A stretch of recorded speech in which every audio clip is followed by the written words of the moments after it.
I want to tell you the story of Noah. When Noah's parents contacted me, they were overwhelmed. Noah was 14, he was autistic, and his only interest seemed to be for screen time. He had been refusing to participate in family activities. His grades were getting worse in spite of his parents spending a couple of hours every single day helping him with homework. Whenever his parents set limits, he would push back. Arguments were almost constant, and he had meltdowns at least 3 times a week. His parents felt that they were losing him. Some of these challenges were typical of what many teens go through, but autism made things a lot more complex. Noah's parents were very clear on the goals they wanted to work on. They wanted Noah to spend less time on screens, engage more with the family, and be more invested in his homework. They craved quality time and less conflict. They just didn't know how to make it happen. They weren't sure it was even possible.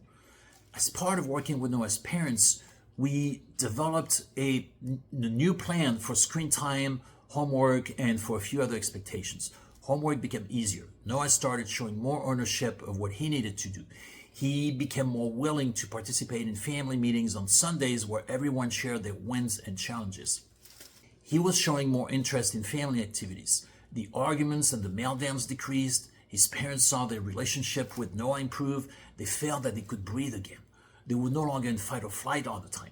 So what helped? Well, before focusing on solutions, we knew that we had to understand what was truly going on. We used Noah's behavior as data to understand what were the contributing factors. In the same way that his parents felt stuck, Noah felt stuck. He resented his parents' help with homework, but he knew he couldn't succeed on his own. He wanted to be more independent, but he felt incompetent. I suspected that his time on screens was a way to cope with his anxiety and resentment. Even though it was not very effective, he was using screen time to self-regulate. We knew that we couldn't just tell Noah what to do because it hadn't worked so far and it was not going to work this time either. As we developed an accountability plan, we knew that we had to include Noah in the process to ensure that he was on board. We helped him find different outlets to self-regulate, like riding his bike, shooting hoops, and taking his dog for walks.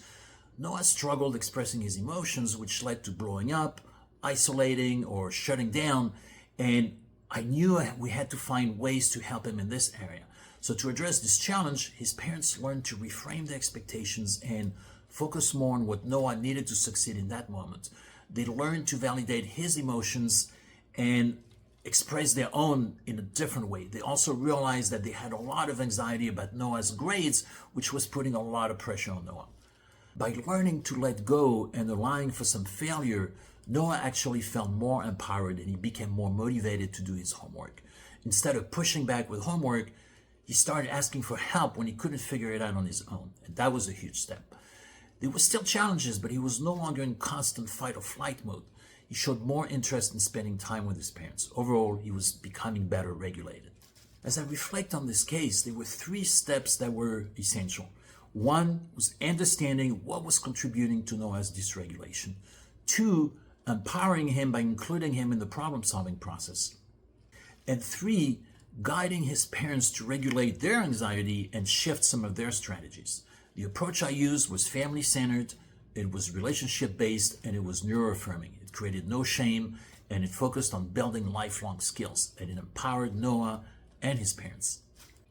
I hope some of this resonates with you. If you're raising a child with ADHD or autism and feeling stuck, I'd love to have a conversation with you.